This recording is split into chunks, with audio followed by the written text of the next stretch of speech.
What if a case from more than 50 years ago could suddenly shake one of the biggest names in entertainment all over again? That's exactly what just happened to Bill Cosby, a man who was once seen as America's most beloved TV father, but is now back in headlines for a shocking new legal defeat. In a California courtroom, a jury has found Cosby liable in a civil lawsuit filed by Donna Motsinger, a woman who accused him of drugging and assaulting her way back in 1972. And the verdict didn't just go against him. It came with a massive financial penalty of over $19 million, marking one of the most significant outcomes in the long series of cases against the comedian. What makes this case even more intense is the timeline. This wasn't a recent allegation. This was something that allegedly happened more than 5 decades ago, when Motsinger was a young woman working as a restaurant server.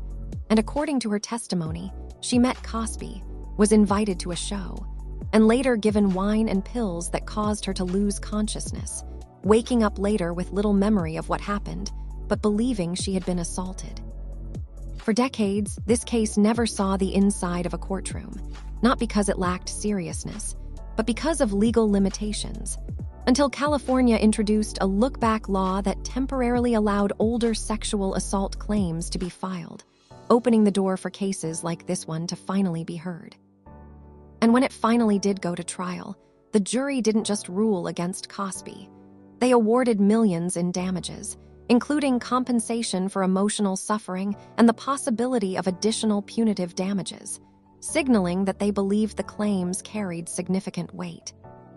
Now here, where it gets even more interesting, Cosby himself did not testify in court, and his legal team has already made it clear that they plan to appeal the decision, arguing that the trial was unfair, while continuing to maintain that all interactions were consensual, something Cosby has consistently claimed across multiple cases over the years.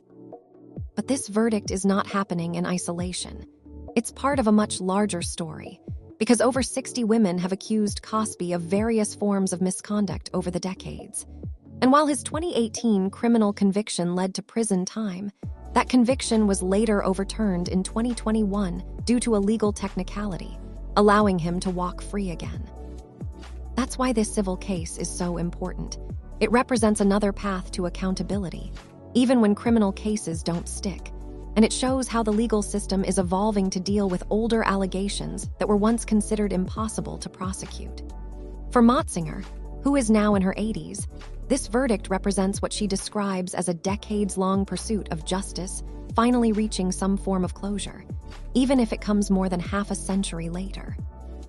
But for Cosby, this is yet another major blow to a legacy that has already been deeply damaged, raising a bigger question. Can someone ever truly escape their past, especially when new legal windows keep reopening old cases? And beyond just one man, this case sends a wider message across the entertainment industry and beyond. Time alone may no longer be enough to bury serious allegations, and even the most powerful figures can be brought back into court, no matter how many years have passed.